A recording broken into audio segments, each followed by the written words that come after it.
आरंभी की माँ गुस्से में अपनी बेटी को समझाते हुए कहती है, अगर तुझे अपने बेटे से इतना ही प्यार था, तो ये तमाशा करने की जरूरत ही क्या थी?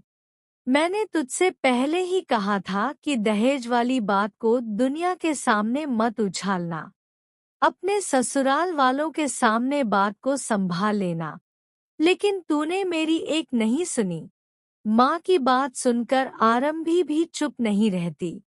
उसकी आंखों में गुस्सा और दर्द दोनों साफ दिखाई देते हैं। वह कहती है, मैंने कौन सा डंका पीटा है माँ? मैंने तो सिर्फ अपने घरवालों को समझाने की कोशिश की थी। अगर मेरे साथ गलत हो रहा था तो क्या मैं चुप बैठ जाती? क्या एक पत्नी को हर गलत बात सहते रहना चाहिए? आरंभी की बात सुनकर उसकी माँ और भड़क जाती है। वह कहती है, बहुत अकड़ आ गई है तुझमें। जब से डॉक्टर बनी है, तुझे अपनी पढ़ाई और अपनी नौकरी पर इतना घमंड हो गया है कि तुझे लगता है तू जो कर रही है वही सही है।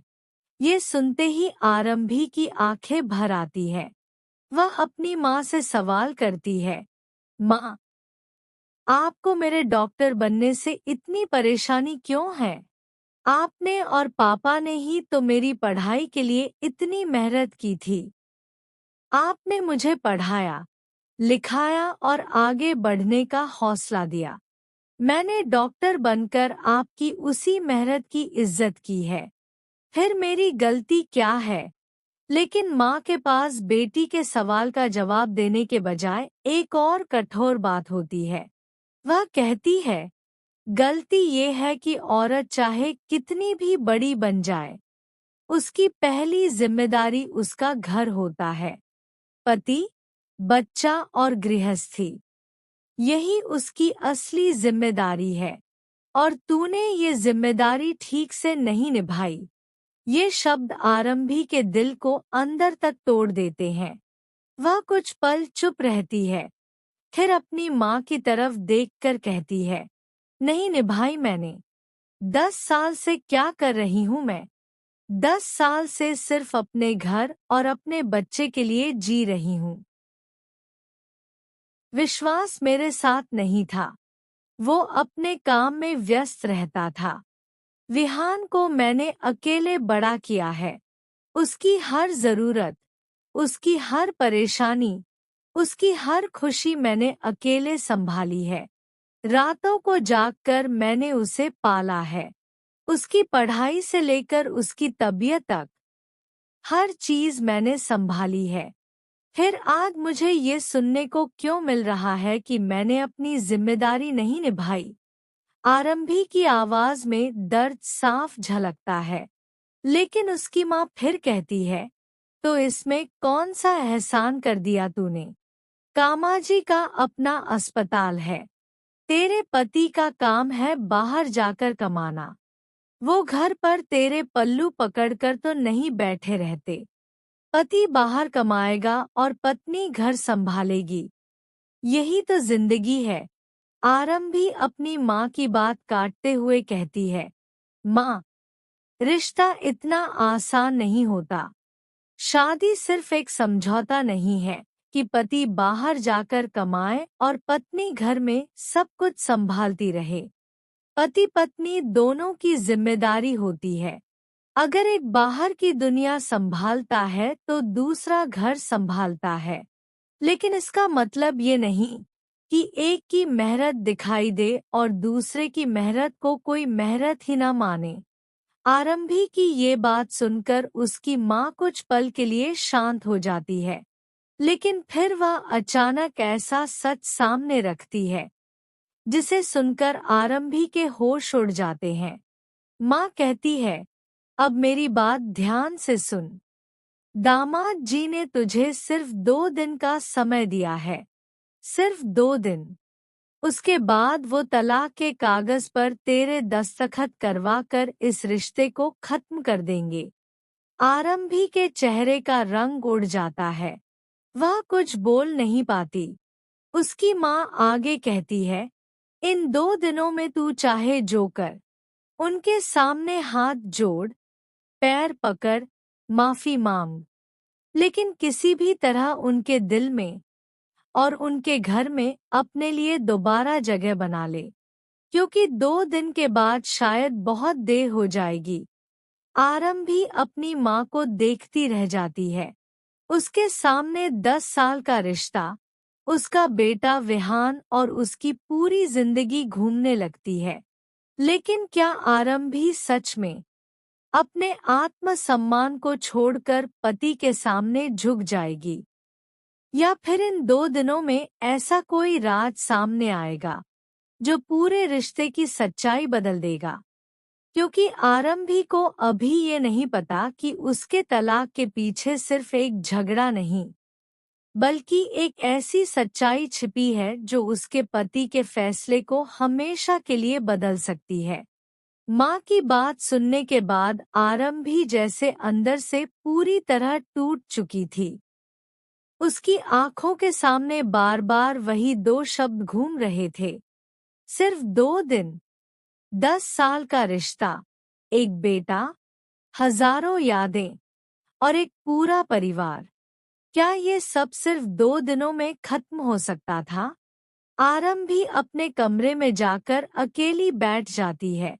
सामने उसकी और विश्वास की शादी की तस्वीर रखी होती है।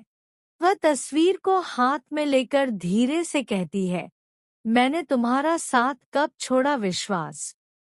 जब तुम्हें मेरी जरूरत थी, तब मैं तुम्हारे साथ थी। जब विहान छोटा था, तब मैंने अकेले उसकी जिम्मेदारी उठाई। तुम्हारी गैरमौजूदगी में मैंने तुम्हारे परिवार को अपना परिवार समझा। फिर आज मैं इतनी गलत कैसे हो गई?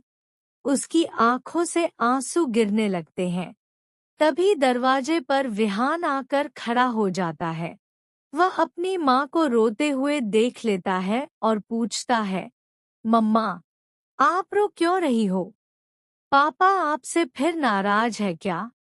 आरंभी तुरंत अपने आंसू पोंछती है और मुस्कुराने की कोशिश करती है।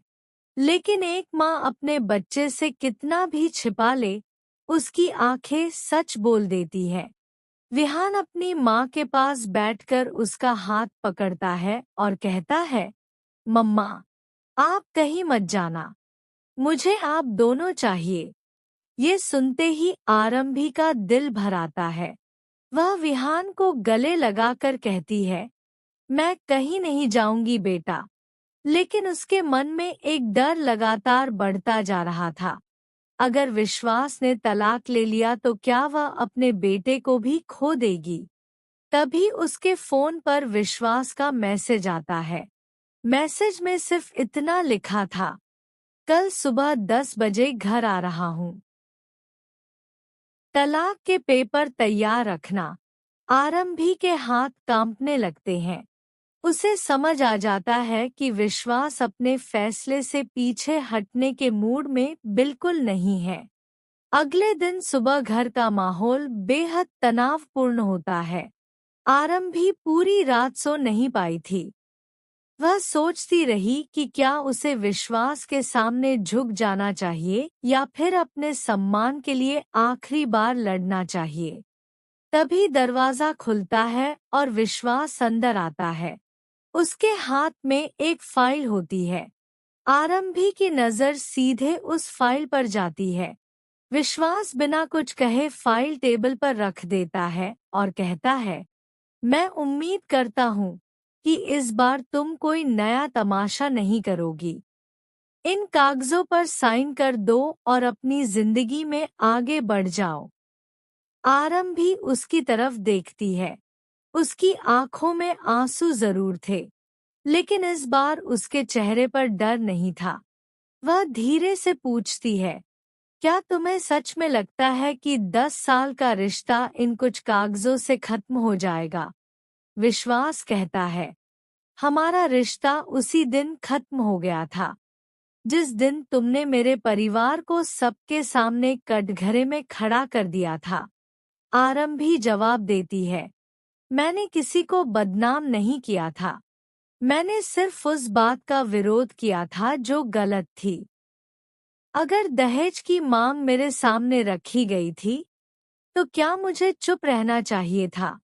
विश्वास गुस्से में कहता है, तुम्हें मेरे परिवार की इज्जत का ख्याल रखना चाहिए था। आरंभी की आंखों में दर्द उतर आता है। वह कहती है, और तुम्हें मेरी इज्जत का ख्याल रखना चाहिए था। कमरे में अचानक सन्नाटा छा जाता है। विश्वास कुछ पल के लिए उसे देखता रहता है। आरंभी आगे कहती है, मैंने तुम्हारे परिवार की इज्जत के लिए 10 साल तक अपनी आवाज दबाई। तुम्हारी माँ की हर बात मानी, रिश्तेदारों के ताने सुने, विहान की परवरिश अकेले की, तुम्हारे काम के कारण तुम्हारा इंतजार किया। लेकिन जिस दिन बात मेरी इज्जत पर आई, उस दिन मैंने आवाज उठा दी तो मैं गलत हो गई।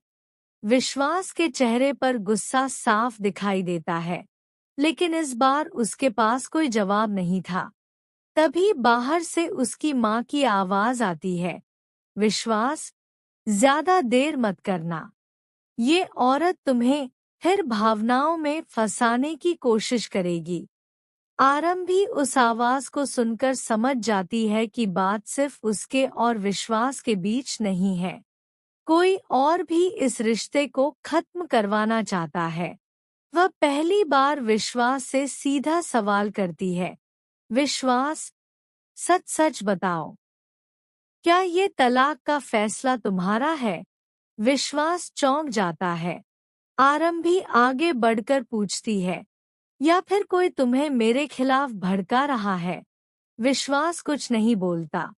उसका ये खामोश रहना आरंभी के शक को और गहरा कर देता है।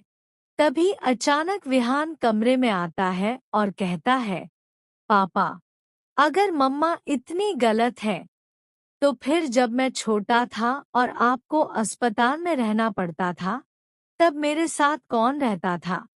मम्मा ही ना।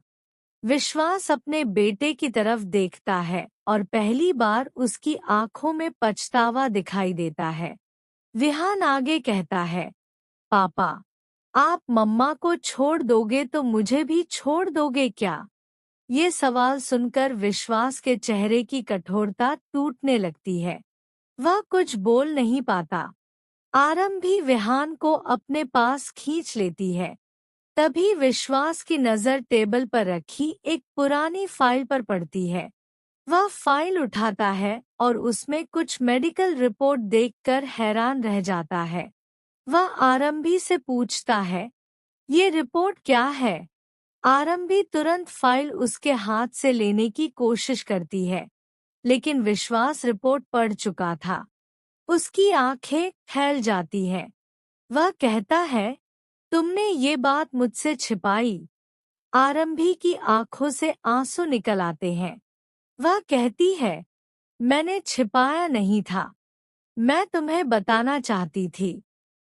लेकिन हर बार तुम्हारे घर की कोई ना कोई परेशानी मेरे सामने आ जाती थी। मुझे लगा पहले सब ठीक कर लूं, फिर तुम्हें बताऊंगी। विश्वास के चेहरे पर पछतावा और चिंता दोनों दिखाई देते हैं। लेकिन इससे पहले कि वह कुछ पूछ पाता, उसकी माँ कमरे में आ जाती है और फाइल देखकर घबरा जाती है। वह तुरंत कहती है, विश्वास, ये सब छोड़ो। अभी सिर्फ तलाक के कागजों पर ध्यान दो। आरंभी अपनी माँ की ओर देखती है और उसे अचानक एहसास होता है कि शायद उसकी जिंदगी में जो कुछ भी हुआ, उसके पीछे एक बहुत बड़ा खेल है। क्योंकि अगर ये सच सामने आ गया, तो सिर्फ उसका रिश्ता नहीं, बल्कि पूरे परिवार का चेहरा बदल जाएगा। विश्वास फाइल को कसकर पकड़ लेता है और अपनी माँ से पूछता है, माँ, आप इस रिपोर्ट के बारे में पहले से जानती थी? माँ का चेहरा सफेद पड़ जाता है। कमरे में खामोशी छा जाती है। आरंभी भी हैरानी से अपनी माँ को देखने लगती है। विश्वास दोबारा सवाल करता है, माँ, सच बताइए, आपको इस बारे में पहले से क्या पता था? लेकिन माँ कोई जवाब नहीं देती। और यहीं से कहानी एक ऐसे मोड़ पर पहुंच जाती है जहां तलाक के कागजों से भी बड़ा एक राज सामने आने वाला है। क्या विश्वास को पता चलेगा कि आरंभ भी इतने सालों से किस दर्द को अकेले सह रही थी? क्या उसकी मां ने जानबूझकर दोनों के बीच गलतफहमियां पैदा की थी? और सबसे बड़ा सवाल, क्या विश्वास तलाक के इन कागजों पर साइन करने से पहले उस सच तक पहुंच पाएगा जो उसकी पूरी जिंदगी बदल सकता है? क्योंकि अब सिर्फ 2 दिन बाकी हैं और इन 2 दिनों में एक परिवार टूटेगा या फिर एक ऐसा सच सामने आएगा जो 10 साल पुराने रिश्ते को दोबारा जोड़ देगा।